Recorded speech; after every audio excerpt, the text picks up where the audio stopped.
All right, so we are going to dive into it. Tell us how you got started into herbs, I guess, and or whole plant medicine. And like, what do you call yourself an herbalist? Yeah. Okay.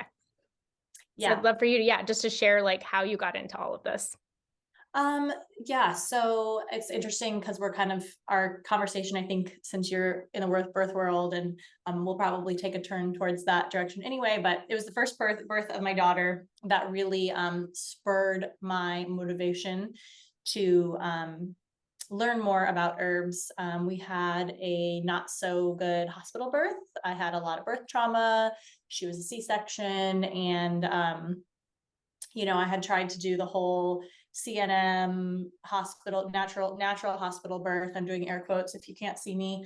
And that didn't happen, which, I find now that I know things that I know that doesn't happen often. And I was motivated to with the idea that I didn't want to rely on the medical system anymore. I didn't like what the medical system had to offer me. I'd seen that. I'd gotten through, the worst of what they had to offer, and I didn't want to put myself or my new baby in that position again.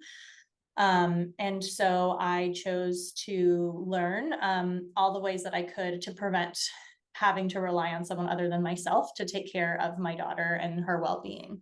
And so that led me to herbs. I grew up in a family that used herbs and used herbal remedies. Probably about 50% of the time. We definitely went to the doctor often, but we also had a lot of natural remedies and things in our medicine cabinet to not do it so much. But I did kind of grow up with a mother who was, I would say, pretty skeptical of the allopathic model. So I kind of already had that background to where I knew that there were alternatives. I knew that the allopathic model wasn't the only way. And so I began learning about herbs, building on the knowledge that I had, from growing up and from my own mother. And it took off pretty quickly. It was my daughter. She was probably sick about once a month through the first year of her life. So I got a lot of hands-on experience. I learned all about supporting my child with herbs. And I was in a community at the time where like my close community at the time wasn't very natural minded. And so a lot of it was learning on my own. I didn't have a lot of support. I had a lot of really skeptical friends and family when I, chose not to treat fevers and stuff like that. Yeah.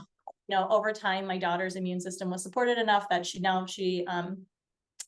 isn't sick all the time. And in time, I, started sharing my remedies with friends and family, and I started an online apothecary that's now a big online apothecary, and, sends medicine to women all over the world. So it's amazing. Yeah, it is really amazing. I love that you talked about fevers because that's been one thing for me that I've realized that, yeah, people just kind of like freak out about, right? Like, and I've even interviewed two pediatricians on here who went all over fevers, when you need to act, when you don't, and they all say like, let it ride. And, Mm-hmm. but people are like, oh my gosh, she had a 102 fever. Did you give her Tylenol? And I'm like, no, I gave her some lemon balm and like put some And wet 102 socks is on her. like barely a fever, Right, for really. little Yeah. kids, right. So Yeah. it's like it's very interesting how people automatically like, oh, you have a fever, let's give you medicine. And it's like there's systems in place, which I've talked about on here before, like fevers, your body working. That's your body trying to get rid of something. You don't want to interfere with that. You want your body to be able to work out what it needs to. And then obviously there are maybe certain circumstances where like you need to intervene. But like for the most part, we actually just had COVID a couple weeks ago, and my daughter had like a 101 to 102 fever for a couple of days.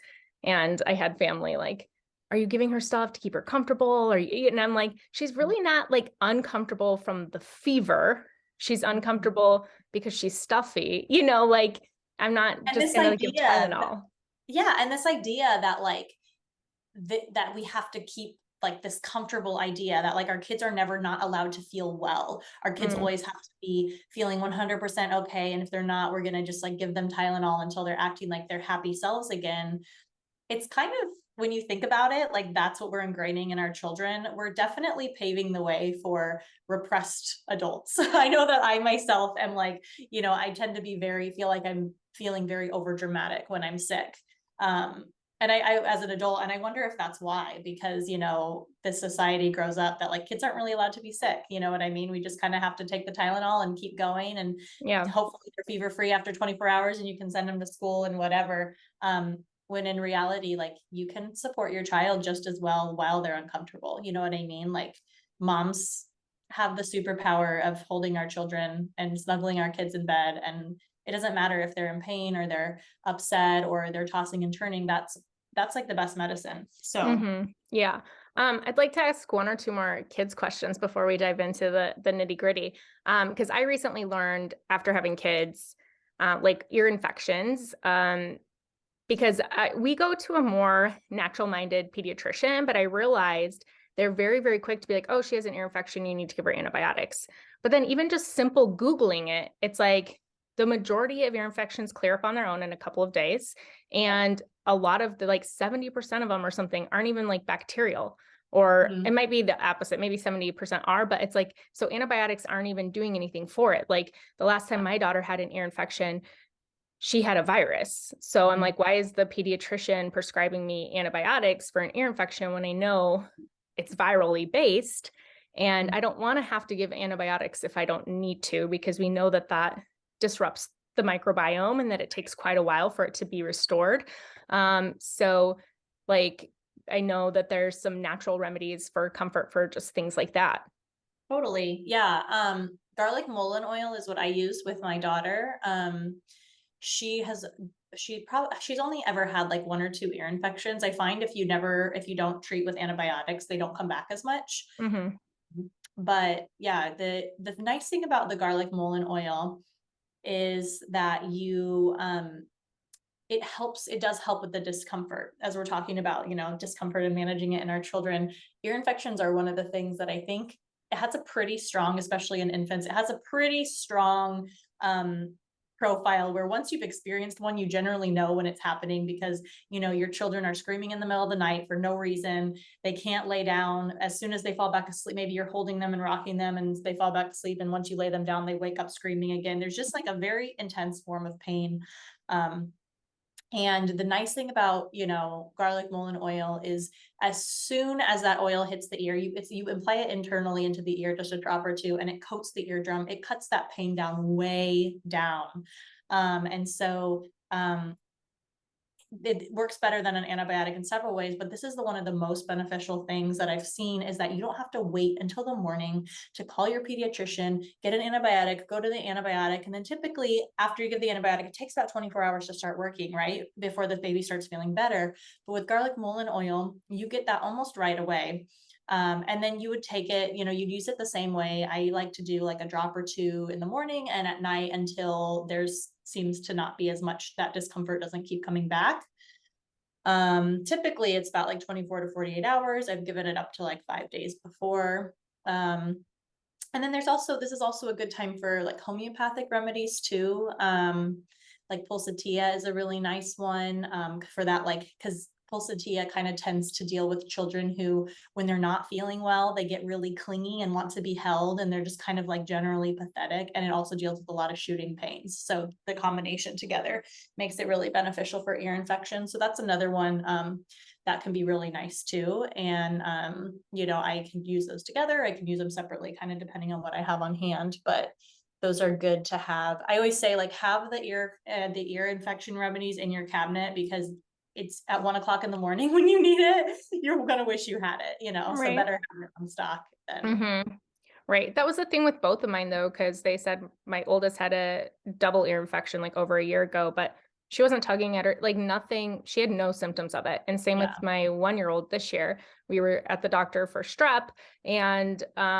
she's like, oh, it looks like she has an ear infection. And I'm like, she's not acting like it. Like she's sleeping fine. She's not tugging at her ears. She doesn't seem uncomfortable. Like she had zero signs of having it. So I'm like, why? I guess is like my question. So when you were saying like putting the garlic oil in the ears, this is just going to kind of be my segue into like a really big hurdle that we're going to tackle today, which is like essential oils and other things that people use as natural or home remedies for illnesses or different things with their kids. I've seen different blends of essential oils to put in the ear for your kids, or even like colloidal silver, and things like that. What could potentially be the damage in using those things? So essential oils and colloidal silver, they're both remedies that I choose not to use. And a lot of people don't realize that because, well, for essential oils, because they come from plants, a lot of people don't realize how they're made and how that can be harmful to us as like a species. So essential oils are a part of the plant that is very concentrated and medicinal. Scientifically, they're called, the scientific term would be volatile oil compounds. And so that what volatile oil compounds mean is that when it's heated, it releases into steam, like it very easily is released into the air. And so these don't make up a large percent of the plant. I'm talking less than 1% of the plant most of the time. And so that means that in order to, you might have a pound of plant material, you go out to your yard, and you'd be surprised how much makes up a pound of plant material. You go out to your yard and you're, definitely more than a Ziploc gallon size bag typically. And, if you were to try to extract essential oil from that, you might get a drop if you're lucky. And so if you were to be, let's use lavender for an example, because people use lavender for ear infections, people use lavender essential oil a lot. If you were to take a gallon or a pound of lavender for 1 drop of essential oil, you would never use a pound of lavender on someone's ear for an ear infection. That would be like overkill. You would never drink a pound of lavender tea. That would be like gallons and gallons and gallons of tea to calm down. That would be overkill, right? And so even if you were to, put a pound of lavender on your stove and simmer it in a simmer pot, your house would be it'd smell way too intense. And so what's being done here, and typically people will use more than 1 drop of even more Right. than 1 drop of lavender essential oil, and so basically what it means is that when we're using essential oils, we are coming into contact with these particular blends of constituents that are much higher proportion than what we would come into contact with using if we were just using the full lavender plant on a regular basis. And so what that means is these properties can get exploited.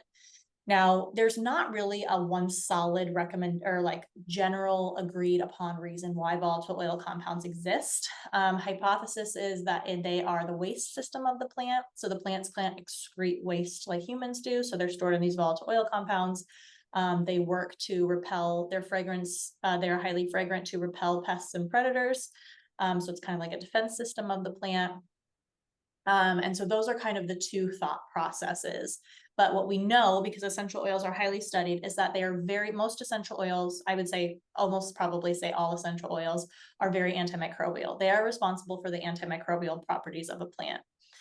And with anything antimicrobial, including whole plant medicine occasionally, if you use this too much or too much of it, will not have the ability to distinguish between your gut bacteria, the good gut bacteria, and the bad bacteria in your body. And so when you take that ability and you magnify it on an exponentially larger basis, which is what you're doing even with 1 drop of essential oil, and even if it's diluted, you risk disrupting your microbiome. Now, the other way that this also is can be problematic is that when you are exposing your cells, these do have immunotoxic and cytotoxic properties, right? So in some ways, like we've studied their ability to kill cancer cells, which is great. And also it can kill beneficial cells, or it can distress beneficial cells enough to where your body's having an autoimmune reaction, causing things like psoriasis, dermatitis, eczema, things like that. And so, your body can develop reactions over time, over consistent use. Even if you're, diffusing it in the air, I'm not just talking about using essential oils internally. I'm talking about using them on your skin because it's absorbed into your body that way. Your skin has its own microbiome. I'm talking about diffusing it in the air because, you're breathing that air in that has basically, it's antibiotics in the air when you're diffusing it in the air. You know what I mean? That's getting on your skin, it's getting on your body. It's naive to think that the things that we breathe in doesn't matter to our internal. You know, secondhand smoke is a perfect example of that. So the things we breathe in and diffuse in the air, our air quality matters. So, of course, a benefit, and what a lot of people diffuse essential oils for, is that it cleans the air, right? And so it's, you know, it contains those properties no matter how you use it. And so that is why I don't use essential oils. I've never, ever been able to find, my family has been through a lot of different forms of illness. I mean, I've supported staph infections in my family. I mean, family strep, mastitis, pretty much anything that you would generally use antibiotics for, and things that a lot of people would think essential oils would be really beneficial for. And I've been able to support my family, everything, without ever having to even think about using essential oils, all with whole plants. And so it can definitely be done. And so I think that's a reaction that comes up for a lot of people when they find out about this. They're like, well, my daughter had an ear infection, and the antibiotic or the essential oil got rid of it in one day. And otherwise I would have had to use an antibiotic. And it's like, yes, the antibiotic might have gotten rid of it in one day too. They definitely work. They're definitely studied to have medicinal properties. You can still get the benefits of them in a more proportional manner without the side effects by using whole plant medicine. And you can also find other alternatives that will also work in one day without having to turn on antibiotics or essential oils. So, you know, that's, yeah. Yeah. Well, so I got into essential oils. Yeah, I was probably 21. So like 15 years ago. And I remember always thinking like, I wish I like did more or knew more, because like I'd use it here and there for this or that, whatever. But one thing that I always did use it for, I went through like a big season of my life where every night before bed, I would rub my feet, put a couple drops of lavender in there, and just like try to relax. And then I remember later kind of hearing about how it could be like an endocrine disruptor, especially like when it's really powerful in that powerful form. And a lot of essential oil users, again, like don't know the potency. And so I know a lot of times when I was using it, I was not diluting it correctly at all. Like I would just be like, you know, like pour a bunch of drops on, mix in some coconut oil, rub it on, whatever. Whereas like, if you are going to actually use it, like it needs to be highly diluted. So like, I know a lot of people don't know that about it, but when I found out kind of like the endocrine disruptor part, I was like, oh, okay. Like I chose then, that was before I had kids. Like, this is something I'm not going to like diffuse in their rooms or rub on their feet at night or things like that, just because I'm like, I potentially don't want to like mess up their hormones. Right. Well, and that's the thing too, is like, well, first I would definitely say that even the typical dilution recommendations for essential oils are entirely too strong. If you were going to dilute, if you were going to dilute essential oils in a carrier to make it proportional to like how it's actually found in nature, you would be wasting and using far too much of your dilution solvent. You know, it'd be over a gallon of avocado oil that you're putting one drop of, you know, your oil in. And so if that's it's like, it's not even worth it. It's not, you'd never use that in the time it would get bad. Like it's way too much. And there's way easier, less expensive ways to, you know, infuse lavender into oil without using the essential oil. And then also, yes, there was a study that came out of, it's a pretty old study now, but that had shown that there were endocrine disrupting properties in lavender and tea tree. And the whole thing about it was that, you know, it's unethical to do studies on children, right? So we don't know how to, we can't just like give children lavender and tea tree essential oil in a controlled climate and all these things and see what happens. But what was found is they went to a certain clinic that specialized in, you know, hormonal problems in children. And they found that they took all these children, I think there were 12 of them. If they were boys, they had abnormal breast tissue. And if they were girls, they had prepubescent breast tissue.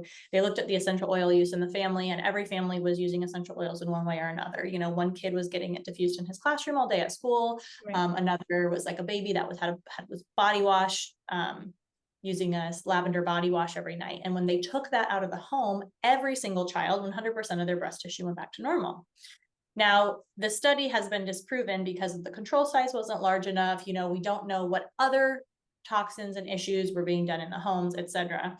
And we could never replicate that study on real life children again because it would be unethical. But what they have found is they have replicated this study in petri dishes and found that it has the same immunotoxic, or has the same endocrine disrupting properties in a petri dish as what they were suspecting. That's the most we'll ever get to prove it. And also, you know, lavender and tea tree essential oil, they're volatile oil compounds. You know, lavender essential oil isn't just one chemical, it's a bunch of different chemicals, right, that make the properties and innate sense of essential oil, lavender essential oil. And so those chemicals in each of those can be found in over 100 other different plant essential oils. So in my opinion, it's safe to say that most essential oils contain these same realms of properties. Lavender and tea tree were just the only ones that were studied. Mm-hmm. I would love to talk about, though, too, just kind of the making of the process of the essential oils, because I've also heard things like, even like maybe the equipment that they're made on, you don't know what's all going into that bottle. And then also, like you're saying, it would take like a pound to get a drop. So essentially, you're plowing a field of lavender to make a couple bottles of essential oil, when you can use that whole plant medicine, how it's just kind of not environmentally friendly. Totally. Yeah. So a lot of people, the biggest argument that when people find this information is they say, well, the essential oils they were using must not have been pure, right? Essential oil companies do a really, really good job. There's a lot of misleading marketing strategies, I feel like personally, used by essential oil companies, and the purity argument is one of them. So they say there's this tendency to, in my opinion, gaslight reactions caused by essential oils to be said, well, the oils they were using must not have been pure. You know, they weren't our oils. And, you know, all of the properties that I'm speaking of are based on pure volatile oil constituents of the plant. You know what I mean? I'm not talking about if you're not using pure essential oil, you risk having even more problems, right? Right. But are only the pure oils, you know, distilled in the manner that they're supposed to be, used appropriately, what they deem to be appropriate and pure. So the process of distilling essential oil, yeah, it's a lot of plant matter is used. And when you distill plant material, let's say you're doing like one of the copper stills, you have a still full of, it's kind of like a round enclosed pot on your stove, and or whatever heating mechanism you use, and you have the herbs in water. And as the water boils, those steam and water-based and volatile compounds are released, steamed into the air up higher, where it is trapped in a chamber that's like a cooling chamber. And it cools that steam back down into water, the water-based compounds and the essential oils, and then it's put into another chamber where it's separated into two different extractions. One is the volatile oil compound, which is what we call an essential oil. The other is hydrosols, also known as floral waters, and these are the water-based components. So you have the oil-based volatile oil compounds, and then you have the water-based constituents that, you know, are brought out through the steam. So hydrosols tend to have a yield that is a lot higher, a lot more proportional than essential oils. So if you're distilling plants at home, you're probably not going to distill more than a pound at a time. So let's use a pound for an example. If you have a pound of lavender essential oil, or a pound of lavender plant matter, and you're distilling, you'll get maybe a couple drops of essential oil, maybe one. Sometimes you don't even get any, depending on the plant and how, you know, proportionally small the amount is found in. You'll get about a gallon of hydrosol. You know, applying this to other whole plant preparation methods, if you were to tincture a pound of lavender in alcohol, you would get about a gallon of tincture. So, you know, the hydrosol, you get about a gallon of hydrosol, you get about a gallon of tincture. If you were infusing this whole plant lavender in oil, you could infuse a pound of lavender in about a gallon of, you know, oil. And so proportionally, about a gallon per pound is what you're looking at. Appropriate proportions to whole plant medicine, not a drop per pound. And so if you're making these on a large scale quality, you know, to sell them, this means that you are going through fields and fields and fields of plant matter And, essentially discarding the parts, you aren't getting all the medicinal parts. You're only getting the medicinal parts found in the volatile oil compounds. You're discarding all the beneficial alkaloids, all the beneficial tannins, a lot of different medicines still left behind in that plant matter. You're discarding it, and you're wasting a lot of environmental resources. Sustainability practices for companies that say they use sustainable practices, it's next to impossible, in my opinion, to actually do that on a large scale farming manner. It's just not. You can talk to any small scale organic farmer, and they can tell you about the corruption in the large scale organic farming industries. There's not really any regulation to determine who says they're sustainable or not. And so a lot of times these companies with sustainable certificates are provided by companies that are funded by these same essential oil companies. And so, environmentally has a really large impact. A lot of times, if you look at the MDMS sheets for essential oils, they'll show that they are not safe for marine life. You're not even supposed to dispose of the empty essential oil bottles in your trash. You're supposed to take them to a hazard waste company to get rid of. Wow. You should never dump your essential oils down the sink because it can go back to the ocean. But we are dumping our essential oils down the sink in our shampoo that has essential oils in it, in our body wash, so I'm sure over time it will show, right now we're seeing a lot of stuff about how BPA and the plastics in our ocean is affecting marine life. I'm sure it's only going to be a matter of time before, we're learning that essential oils can affect them in that way as well. On a large scale, not just thinking about personally, for how it affects your home and your environment, but on a large scale, it affects, our world as a whole. And so that's also something that's really important to consider when you're choosing those options, Mm-hmm. Yeah. When I heard that, it kind of reminded me a little bit of like the meat industry, of how we just use like the meat of the cow versus using it nose to tail and all the different beneficial parts. Like I've talked about here, the benefits of organ meat, so good for you for fertility, for just nutrition in general. It's a whole food vitamin. It gives you everything that you need. And what was super interesting that I've seen you share, or maybe somebody that like you work with, even using like tallow as like face cream and these different parts of the animal for other things like that. And I remember postpartum, I was looking for different recipes, and I saw this really cool recipe that uses the pig hoofs that you stew, and you're pulling out this collagen and these nutrients from it that are really really valuable for the mom postpartum, and restoring nutrient stores and things like that. So it kind of reminds me of that like we're just like discarding things that, that it could be beneficial. It's like, why are we throwing all these cow livers out? Like, when we could be using them. So, and also like when you look at other cultures too, I mean, they eat brains, right? They use the hoofs, they just use a lot of that other stuff that in America, we're like, ew, gross, I would never do that. And it's like so culturally normal other places. Yeah, I live in the Dominican Republic. It's where my husband's from, and we did oxtail, chicken feet, pig hooves, all of it. It's everybody loves it. Like people fight over the chicken feet in the soup. You know what I mean? So other cultures recognize the value in a way that we really haven't in our modern day society. That kind of tends to just be like fast belt. You go to the grocery store, you don't know where your food comes from, you eat what the food pyramid tells you type of deal. Right. Yeah. I use chicken feet in my bone broth, and I've noticed a huge difference in how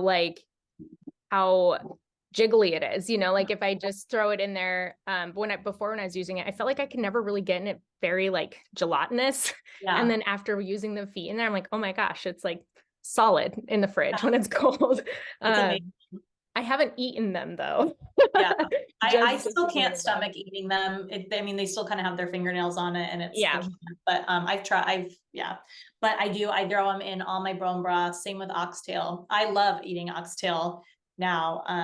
But you can just throw like even just like one oxtail portion in your broth, even your chicken broth, honestly, or any sort of preparation. If I'm making like stewed beans or like like a beef, kind of some sort of like roast or something, and I want that juice to have that collagen, I'll just throw an oxtail in there, just one piece, and it just up that gelatin factor.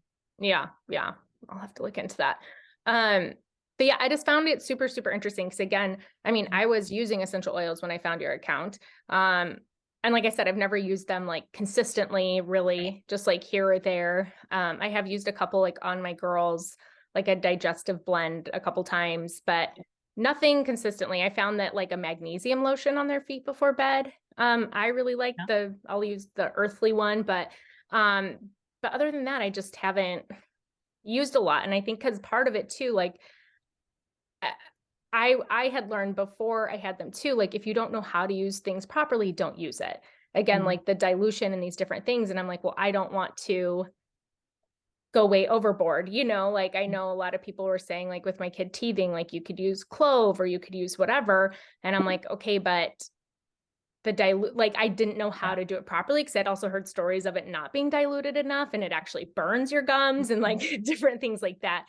So I'd love for you to tell us, like, because you were saying like you could make a lavender tincture or different things like that. So if you're used to using essential oils and you just like put a drop on, rub it with some or mix it with some carrier and rub it on your feet, how could you use a tincture or lavender, a whole plant medicine instead?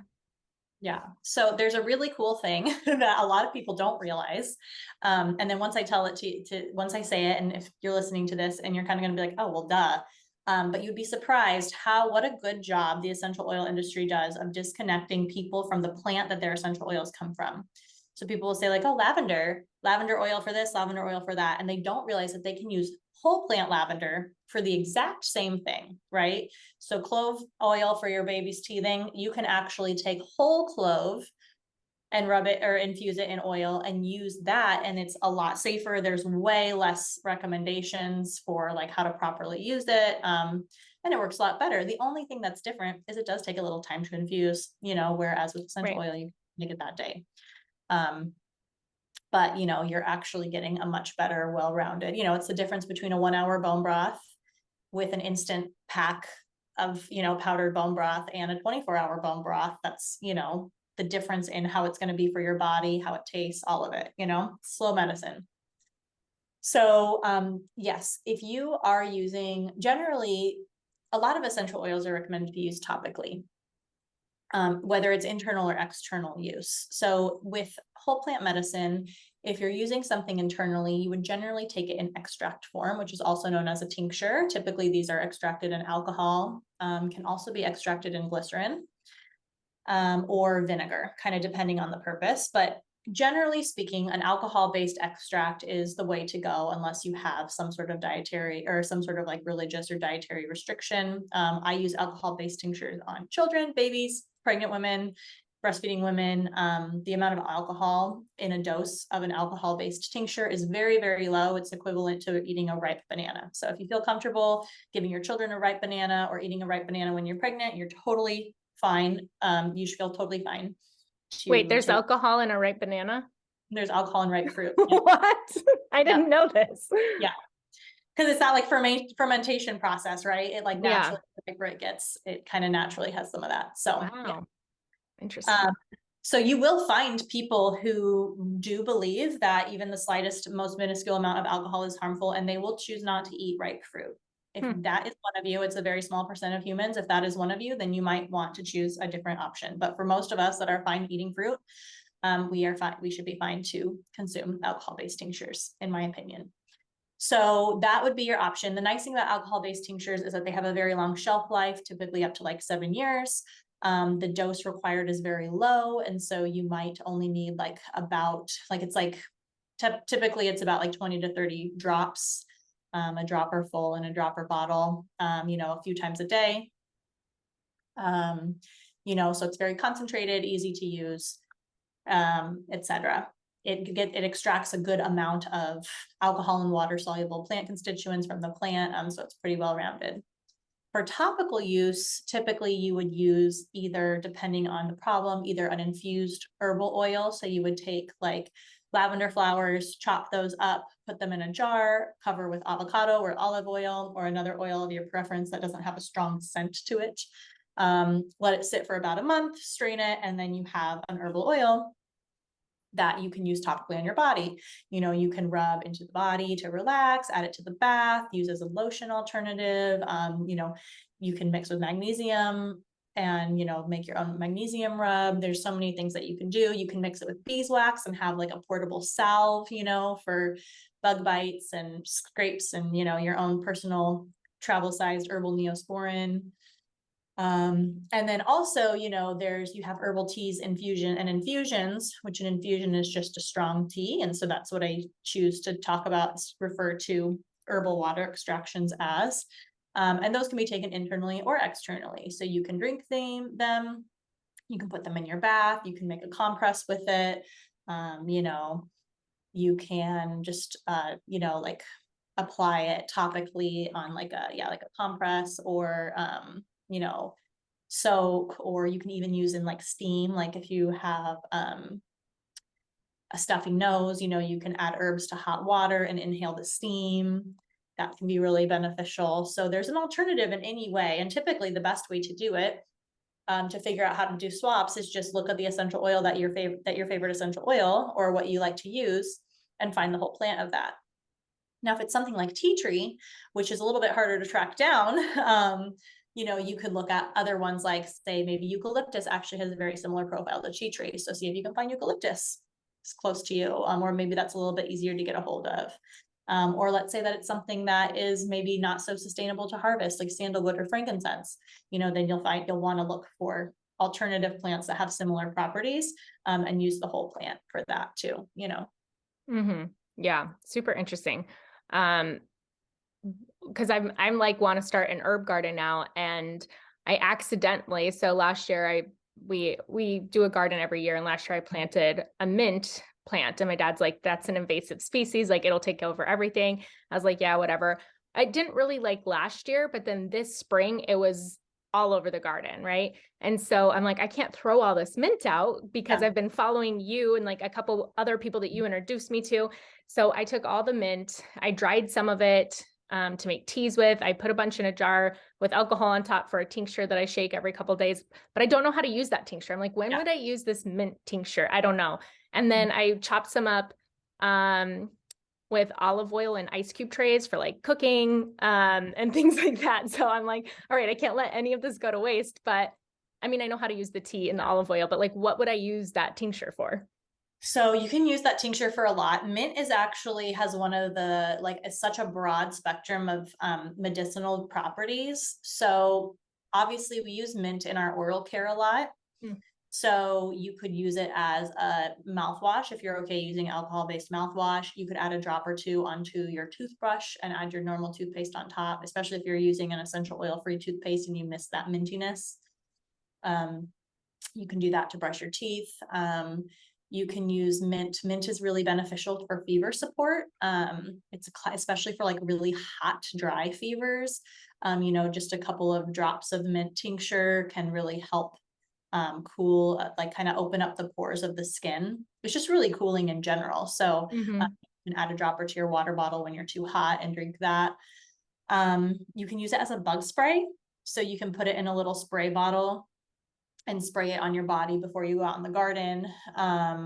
You can use it topically, like you can keep it in that spray container and use it topically to disinfect wounds, promote healing.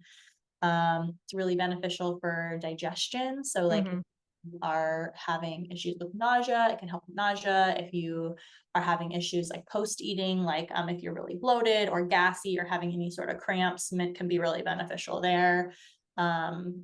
Yeah, I mean, you could use mint in almost any way. Congestion, Yeah. you would just take it. You can either take the droppers straight, take a couple droppers straight up in your mouth. You can add it to a little bit of water. You could add it to a lot of water and just sip it throughout the day. It just kind of depends on how quick you need the support, Right. Yeah. So after I did that, I'm like, oh, I'm basically an herbalist now, and I got to start my herb garden. So I'm like, I need to get some stuff.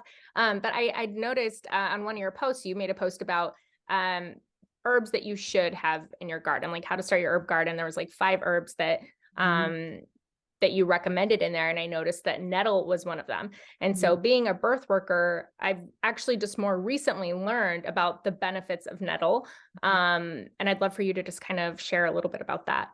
Yeah, nettle is like I call it a gate. A lot of herbalists call it a gateway herb because it's easy to find, it's easy to use, and it's amazing, especially for women in our bodies. Pretty much any stage of life, we can benefit from nettle.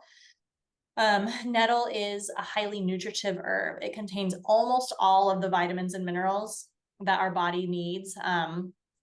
If you're talking about getting your minerals from plants, obviously we can talk all about fat soluble vitamins, and that's a whole nother tangent, but all of the water soluble vitamins and minerals that your body needs. It also contains a lot of the like lesser discussed minerals like copper, manganese, phosphorus, all of that a lot of people tend to be deficient in, or that regulate some of those bigger minerals to be absorbed. Like, for example, iron and copper. You can't have iron without the copper.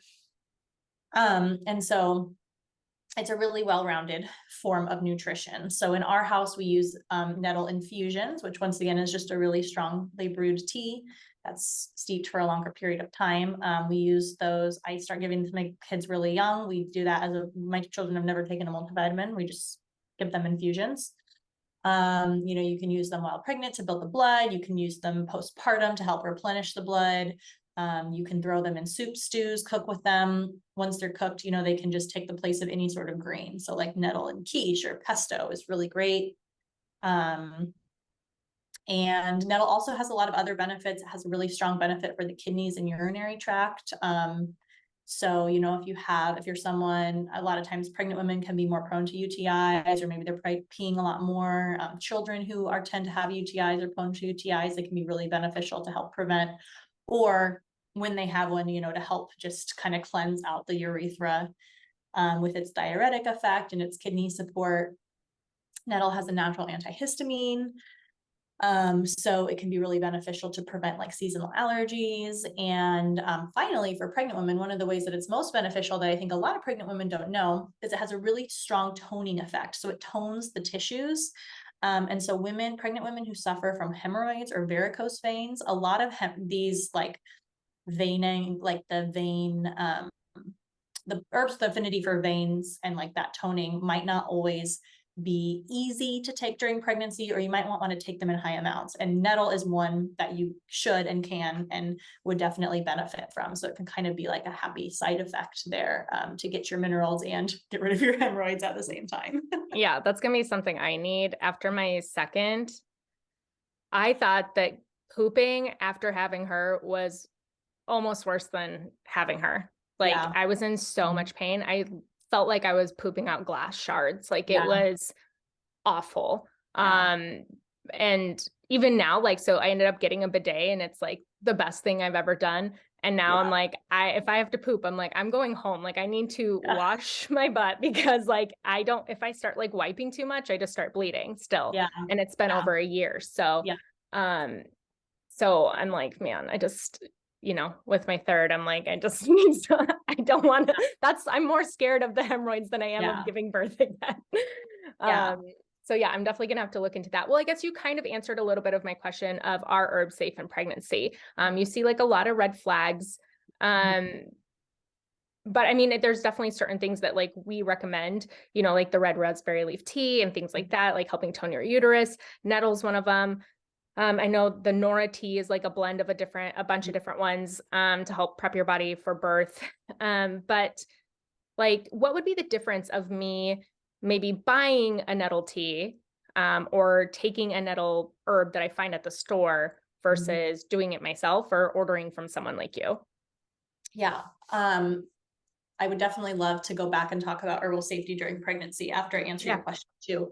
But so the thing about nettle and a lot of your leafy green, nutritive greens is that in order to make a really strong tea that has enough minerals, or like, worth its salt, is going to be that it requires a lot of plant matter. And so generally, if you're interested in like, really going all in on herbal infusions and like figuring out how they work, Susan Weed is kind of the champion of nourishing herbal infusion. She kind of put them on the map.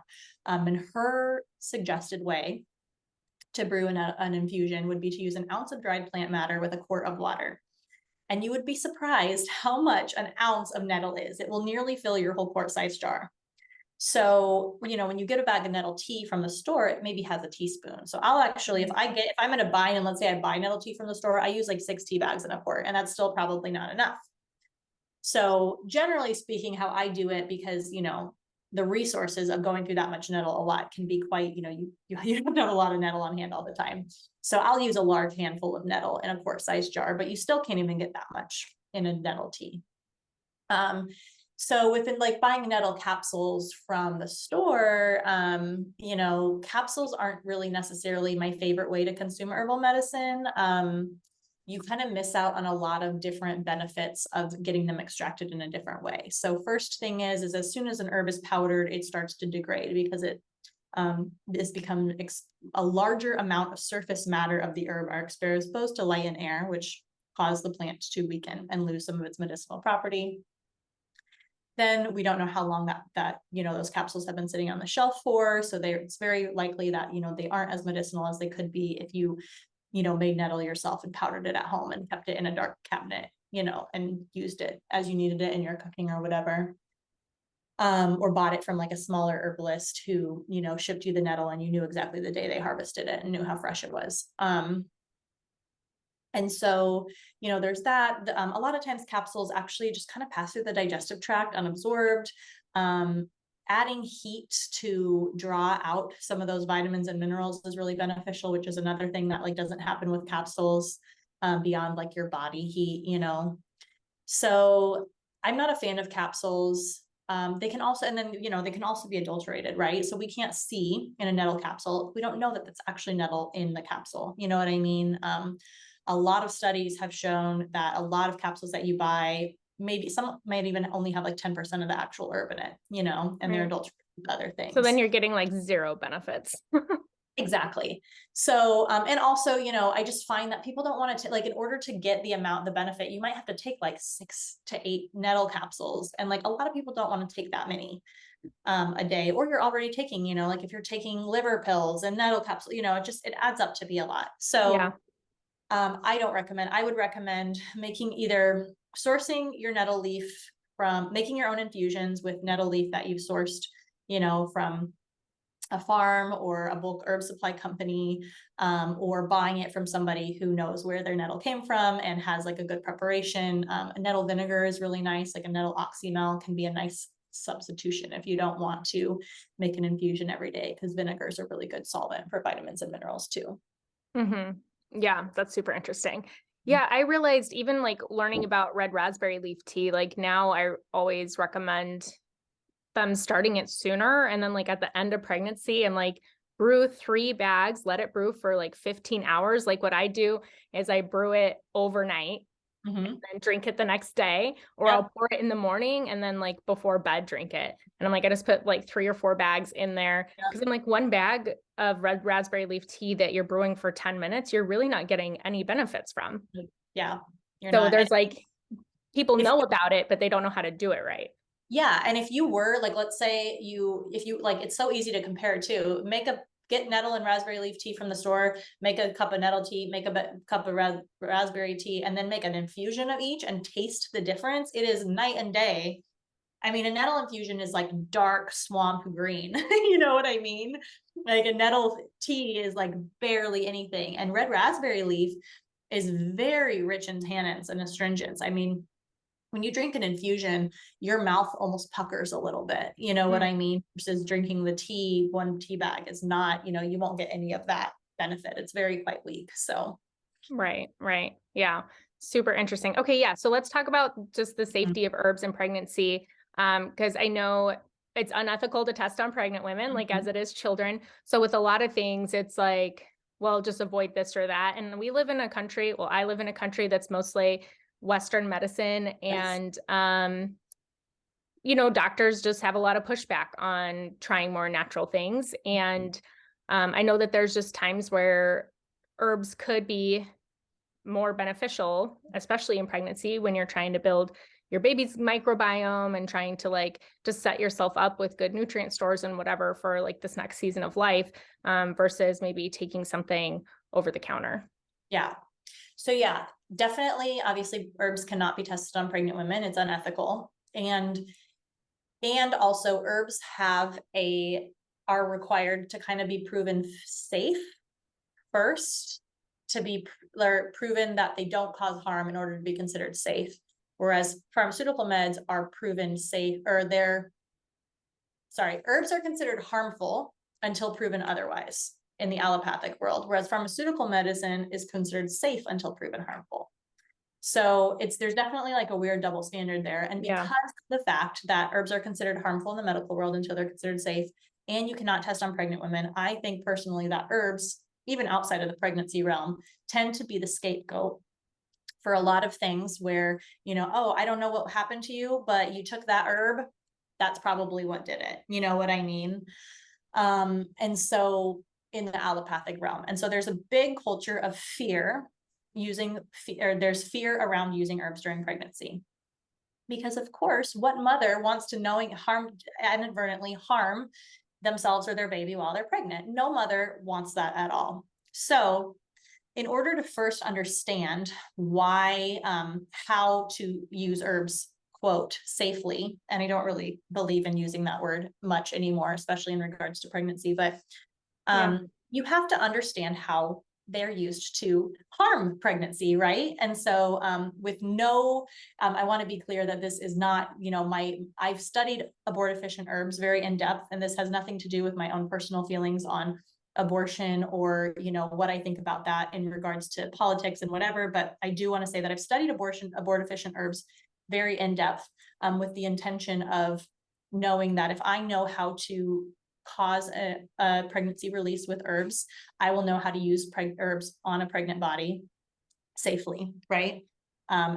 So the thing about using herbs intentionally to release a pregnancy is that they need to be used in a very specific blends to do specific things. So you combine herbs that have oxytocin with herbs that would cause you to begin bleeding, with other herbs, different herbs doing different things in a very specific blend that need to be taken around the clock consistently, every couple hours, very large doses, waking up in the middle of the night to do it.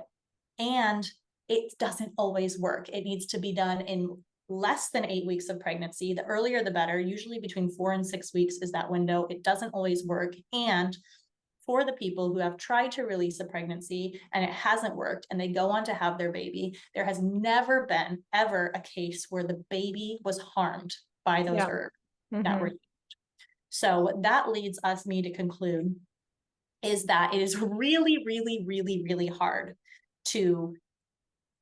I would say it's impossible to unintentionally release a pregnancy using herbs because of the intense effort and lack of efficacy that it happens when you do try to do it intentionally.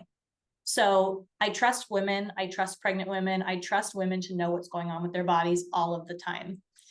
There are many, many, many herbs that are deemed unsafe for pregnancy that myself and many other women have used during pregnancy with a lot of success. My kind of general security blanket with that in my own body while pregnancy is the dose and the frequency, right? So let's take an herb like motherwort, for example. Okay, motherwort is an herb that is used to support the heart. It's used to support anxiety. It's also a pretty reliable emmenagogue, which means that it can make your period start. It can cause contractions. It's often used during labor to help with pain management and maybe keep it going if it's stagnant. Traditionally that's how it was used, and but it's also used after birth to help with after pains. And so it also has, a relaxant quality to it too. And that's just the duality of herbs, right? They kind of work in the situation when they're needed. So I am personally totally fine taking motherwort tincture when I'm feeling a little stressed. To support my body while pregnant, or if I get heart palpitations a lot when I'm pregnant. So to support those heart palpitations, I'm totally fine taking motherwort for that. And then I tune into my body. I'm not taking motherwort around the clock. And if I tune into my body and I took motherwort and I felt a little crampy, which by the way has never happened, I would just stop taking it. And your uterus is going to say, oh, this is out of my body. Herbs have a really quick half-life. It goes away. no harm done. That's the thing is, you know, the human body is designed to protect the life of a healthy host, and a healthy pregnancy that is designed to thrive and live and be protected at all costs, at cost to the mother, you know what I mean? Needed. So it's important to remember that our bodies and our babies are resilient. And you know, I'm sure you know, being a doula, that many doctors and midwives actually say not to take nettle or red raspberry leaf during pregnancy, even though many of us know that it's actually really beneficial during pregnancy. So Yeah. you know, there's a huge spectrum of women who, you know, will not touch them at all, to women like me who will use pretty much almost any of them. I will say the only herbs that I don't like to use during pregnancy would be like really super anti-parasitic herbs, because essentially those are just kind of toxic, and that's why they work as anti-parasite. Right. You don't want to do like any sort of detoxing Yeah. during pregnancy. So What's super interesting about this though is like you're saying like how herbs are regular, or you know, how they can't be like regulated by the FDA or whatever it is, or like approved by certain things. But the first thing that came to my mind when you're talking about that is that Pitocin is not FDA approved for induction, but yet it's used by doctors constantly. And it has a lot of negative side effects for using it for induction, like tiring out the uterus and, you know, postpartum hemorrhage, and just leading to other things, that they still like continue to use it. And that's like a hardcore drug versus like using some herbs to like help out with it has a lot of side effects, you know. Right. I mean, there's you know, you can read the side effect list for Pitocin, it's a mile long, it's crazy. So, and it actually can harm a mother and a baby, you know, that's the thing. So right. Which is why, like, if you're on Pitocin, they want to keep you continually monitored to see how the baby's reacting and different things like that. So yeah, it's just interesting to me. It's how they can be like super against certain things, but then even the FDA, which when things are like FDA approved, I'm like, that means nothing to me. yeah. So, but you know, I'm like, this isn't even FDA approved, and doctors are using it every day. There's a big double standard. Yeah, there's a big double standard for sure. Right. Okay, I just have two more questions before we wrap up. So I deal with insomnia in pregnancy, mostly the first trimester, then sometimes toward the end. I don't love taking over-the-counter stuff, but taking, what's it called? Unisom was like the only thing that helped me. However, I am that person that I do try to like stay away from stuff like that. Like what would maybe be an herbal remedy to help with sleep that I could take during pregnancy? So not an herbal remedy necessarily, but it sounds like you use magnesium already, but magnesium is always my first go-to for pregnancy sleep issues. I mean, pregnancy is the one time in a woman's life where she is able to sleep as much as she wants, and she will never, like, it will never affect her nighttime sleep. Like, we just need a lot of sleep when we're pregnant. And we also need a lot of magnesium when we're pregnant. And you know, those things kind of go hand in hand. So if you're drinking your herbal infusions, you're getting magnesium there. You can use magnesium topically, add some Epsom salts in your bath, whatever, get as much magnesium as you can. And then if you're still having issues, there's a few different remedies that could be supportive. I really like California poppy when I'm pregnant. I like California poppy for babies and kids and pregnant women and everybody.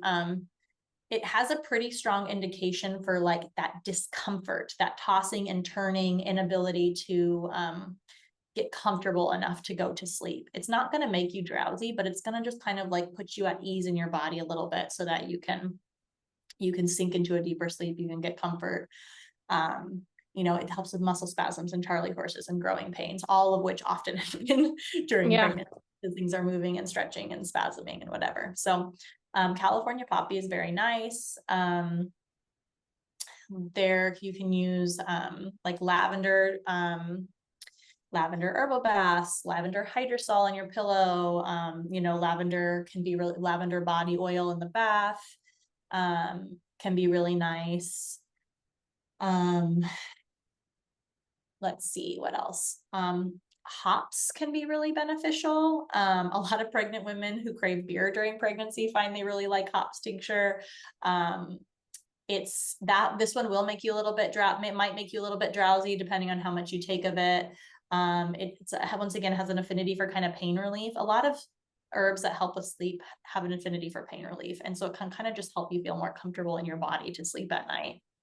And you can use these in a couple different ways. You can take them before bed to help kind of relax, fall asleep. or you can take them in the middle of the night if you wake up and you can't go back to sleep and your mind is racing and you're just like, oh my God, I have to go back to sleep. Yeah. It's 4 in the morning, you know? Mm-hmm. So I just say, just like keep it by your pillow. Yeah. Yeah. That's usually what happens to me. Like I tend to be able to like fall asleep, but if I get woken up, usually by like my 1 or 2 year old, I like for some reason can't go back to sleep. And normally when I'm not pregnant, I have no problem Yeah. sleeping, going back to sleep. But just even like, I'm like, oh my gosh, like I feel like it's subsiding now that I'm in my second trimester. But in that first trimester, it's brutal because I'm like, Yeah. I'm so tired. Like I just want to sleep, you Well, know? and you have naturally, especially in the beginning, you have elevated levels of cortisol during pregnancy to help with certain things. And so that can kind of add to that like alertness at night where your body like feels like, you can't let your guard down, right? Yeah. Yeah, for sure. Okay. My last question before we wrap up. So if we want to start like our own herbal garden, Mhm. our own herb garden, does it matter? Like, let's say I want to get some nettle. Does that matter where I'm sourcing that from, where I'm buying the seeds from, or do things need to be organic or not? How does that work? I mean, it definitely can matter. I think that, you know, I I mean, it depends on your comfort level. Some people are totally fine buying non-organic seeds and planting them in their garden and using an organic practice. You know what I mean? If you're not a farm that needs an organic certification to continue being able to call yourself organic, that's probably totally okay. It's probably totally okay to get nettle, a nettle seedling or a lemon balm seedling or whatever from the grocery store, knowing that it has chemical fertilizer and then planting it in your garden that you're going to use organic practices on. I personally don't have a problem with that for like personal use, you know? Um, but some people will, some people won't want it. And so then, yeah, definitely source organic seeds, or get, certified organic herbs like from Mountain Rose Herbs, or if you want them fresh, Jenny from Crystal Organic Farm. I work with her a lot. She's a farmer in Georgia who will ship fresh herbs to you, or, there's different ways to get them, or just buy organic herbs and seedlings, but you'll have to buy those typically online. And then with those, there's this idea of like, well, they're usually shipped over. And so is there any sort of irradiation that's happening when it's on the plane? I mean, we could go on and on and on. So I Right, just say like, right. whatever feels easy, and whatever, your personal set of standards are, that's what you do. But I definitely, I wouldn't be using making an herbal medicine garden and then using standard gardening practices like spraying with pesticides or, Right. using an organic practice with, for sure. Cause you're going to be putting that in your body. So Yeah. Cool. I'm gonna have to, yeah, I definitely want to get some nettle, and some lemon balm because I do use that. I got lemon balm a couple years ago, but I didn't know like how to use it. I just rub my fingers on it, then smell my fingers and be like, this yeah. smells so good. Um, so now I know how to use Mhm. it. And I buy lemon balm for my kids anyways. Yeah. So, but yeah, so I'm definitely gonna have to get some stuff so that I can make my own. My husband will love that because he's Mhm. like, you spend so much money on Yeah. supplements and all. It's Like it's like like there's our grocery bill, which is like our biggest bill, obviously like our yeah, mortgage, and then it's like supplements and yeah, herbs and like whatever else I'm ordering. I'm like, yep, yeah. yep. You'll trade the money for space in your kitchen. Now you're gonna have all these mason jars full of tinctures in your kitchen and be like, oh, Yep. we need a bigger house for Well, all my. he gives me like I have a hard time throwing away jars. So we just have like a collection of jars. And I'm like, I'm gonna use them one day. Like even if I run out, like if I use the rest of a dropper, I like Mhm. wash it and keep it. Cause I'm like, what if I want Nice. to make my own tincture one day? And this is like before I even knew about this stuff. So I'm like, Perfect. I'm set on You're ready to storage. go. Yeah, exactly. So yeah, that was very beneficial. I just want to thank you so much. Before we wrap up, I know that you have tons of offerings. I know we just kind of grazed the surface today. Mhm. I mean, you're just like a wealth of knowledge on herbs. I know you have courses, you have Mhm. your store. So just tell us a little bit about that. Yeah, thank you. So you can find me on Instagram at Arielle De Martinez. My shop is going, or my online website is going through a little bit of a transition now. So currently I'm arielledemartinez.com. I'll probably, by the time this episode airs, be shop SubLuna.com. SubLuna is the name of my herbal apothecary. I do restocks once a month. And it has a whole wide range of whatever you need to, could need for your medicine cabinet at home. And I send out a really detailed newsletter before I update the shop that if you just sit and you read that newsletter about every herb I have in stock, you're going to be so well knowledgeable about herbs. You don't even need to take a study program. It has so much information. So definitely get on my mailing list. And then specific to this conversation, I have 2 workshops. Herbal Allies During Pregnancy is a great workshop for pregnant women to take, just to kind of deconstruct the idea of safety during pregnancy. And also we go through trimester by trimester and postpartum and talk about like specific herbs for ailments and discomfort that might be beneficial during pregnancy. And then also I have an workshop that I just did called Growing Your Own Herbal Medicine Garden. And so that has all of the resources for, you know, everything. I partnered with my friend Jenny from Crystal Organic, who I've talked about already. And we just like everything you need to know. And there's a lot of discount codes in there too for seedlings and seeds and supplies. So both of those can be found on my website. And there's a lot of other good stuff too. So Awesome. Cool. I'll leave all of that in the show notes. And if the website changes before this comes out, I'll make sure to stay up to date on that. And I just want to thank you so much for your time and energy today. One question before we wrap up, since the podcast is called Morning Java, I like to ask, what do you drink for your morning Java? You're in the Dominican. Do you guys like have good coffee there? Do you drink coffee, or are you more of like a tea gal? Dominican Republic has great coffee. I personally have decaffeinated myself probably around my first pregnancy. My nervous system doesn't handle caffeine as well anymore, but I make an incredible herbal coffee that totally scratches the itch. I sell it in my shop too. I have the recipe posted on Instagram if you want to make it yourself, but it's a blend of like dandelion root and chicory and medicinal mushrooms and all the things. And it totally, hot, iced, whatever. But however I make it, I do like that with like some raw milk, maple syrup, and a pinch of sea salt. And I'm good to go for the day. Yeah, that sounds amazing. A long time ago, I drank like chicory root coffee and I loved the taste of it. I haven't done it in a long time. I do decaf now. Like I have like an organic chemical free decaf. But I want to like make a segue. I've heard so much about like medicinal mushrooms, like just different things like that. I don't know anything about that either. And I'm like, I want to drink something that I know is like benefiting me. Like, I don't really feel like my decaf coffee. It's just like something warm in the morning that I put my collagen in, like, but it's not giving me anything, you know? Definitely try the herbal coffee, whether you buy it from me or make it yourself. I have the recipe. It is so good. It's amazing when you're pregnant because it has all that liver support that can kind of help, that can get stagnant when you're pregnant. It's amazing for postpartum. It has some stuff in it that helps prevent like postpartum hair loss and stuff like that. So that's like what I give to people when they have their babies. I send them a bag of my herbal coffee because it's just that's so a good idea. Yeah. I'll have to do that too. Okay, awesome. Thank you again so much for coming on, for your wealth of knowledge, for your time and energy today. And I'm really excited for our listeners to hear this. Thank you so much.